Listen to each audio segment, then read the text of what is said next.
I now yield the floor to Larry Bacon, another candidate for the Town Council, a financial analyst, a Harvard MBA, and president of the Carmel Valley Trail and Saddle Club.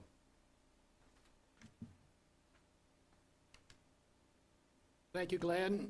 Mr. Chairman, members of the Board of Supervisors, I'm Larry Bacon. I'm from Carmel Valley. And I want to thank you for this opportunity to talk about the strong financial prospects for the proposed Town of Carmel Valley. Coming on the November ballot is Measure G to incorporate the new town. The good news is that despite the recent severe economic slowdown in our economy, downturn, recent tax data supplied by county departments reconfirms the fiscal viability of the town. I'll talk more about that later in specific terms. First and foremost, we've always known that taxes need not and will not go up with the new town. Contrary to what you may have heard in the public, no business license fees, no parking meters. That, in fact, was a required finding, no taxes, for LAFCO's approval of the incorporation application. What a vote for Measure G really means, in a phrase twisting a bit and referring back to the Boston Tea Party, is having a town in which we have local representation without taxation. So what's the financial picture?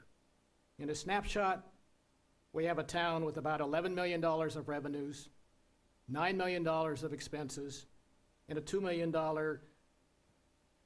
discretionary surplus fund on an annual basis. With no payments due the county under the first 2 years for the revenue neutrality agreement, the town has provided the opportunity to build prudent cash reserves, money in the bank, of almost $6 million in the first several years. That's a cushion equivalent to more than 60% of expenditures, higher than many counties and cities in fact enjoy today. On the revenue side, the majority of the town's income, and this is important, is from highly stable sources, namely property taxes and per capita vehicle license and franchise fees. Let's talk about property taxes, since it's the largest single source of revenue for the town, about a third. In the last 2 years, we've had the most severe recession since the 1930s, with falling real estate prices and record foreclosures. Given this situation, the county assessor found it necessary to review every property in Monterey County, and in many cases, especially in cities like Seaside and Salinas, substantially lower the assessed value for properties that were bought at the top of the market several years ago. But what about Carmel Valley property taxes? Here's the first piece of good news, and we're sticking to the facts today. The assessor reports that assessed property value in Carmel Valley was flat from fiscal 07-08 to fiscal 08-09. Flat. No drop, no change during these dire times, unlike the county itself and many other cities. You may be impressed to learn, I was, that the Carmel Valley property is valued at approximately $3.5 billion. That's billion with a B, dollars, a substantial base. The opposition will make noise about the recent change of ownership in the Carmel Valley Ranch Resort, reportedly selling for $60 million less than its prior assessed value. The implication is that property taxes are falling fast in Carmel Valley. We now know that's not true, but 60 million sounds like a big number, so let's put it in context. That's roughly 1% of the valley's tax base, and the town's loss in property value revenue would be a mere $50,000. That's not a big number. In fact, it's likely to be offset by rising assessments for other properties in the future. While we're talking about property, have you considered why the valley is a target for developers? It's because we're an unincorporated area with no local control, with properties that sell for higher prices, and where new construction can be lucrative for large subdivision developers. Overall, the town's revenue is relatively well diversified compared to other cities.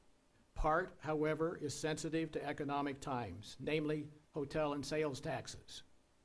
As you would expect in a severe recession, the county has reported that both hotel and sales taxes fell in fiscal '08-09.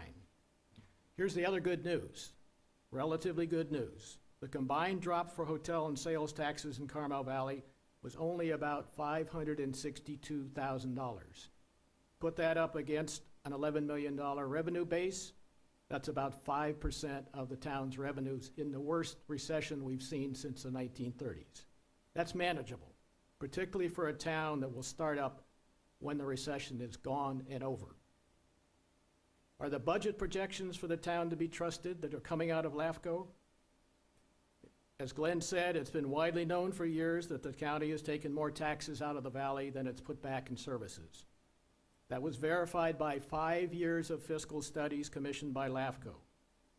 The opposition has ignored the fact that the data initially was collected by county departments, recollected and refined over those 5 years, reviewed in detail and approved by the county's budget analyst, and scrutinized by LAFCO's independent, and let me stress, independent consultant, Economic and Planning Systems, a highly respected firm specializing in municipal finance.